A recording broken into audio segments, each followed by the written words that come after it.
உங்களை அழைப்பதில் நான் மிகவும் மகிழ்ச்சி அடைகிறேன்.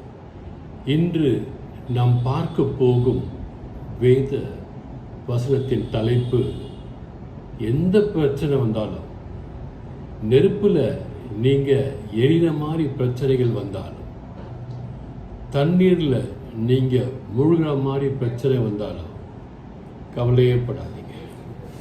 ஏன்னா இந்த ஆண்டவர் உங்களுக்கு இருக்கிறார்.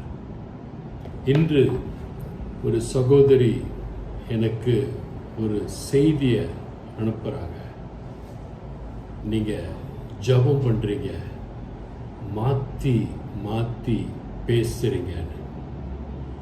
இத்தனை நாட்களாக, மாதங்களாக என்னோடு பேச கூட இயலாத நிலையில் இருந்த அவர்கள் இன்றைக்கு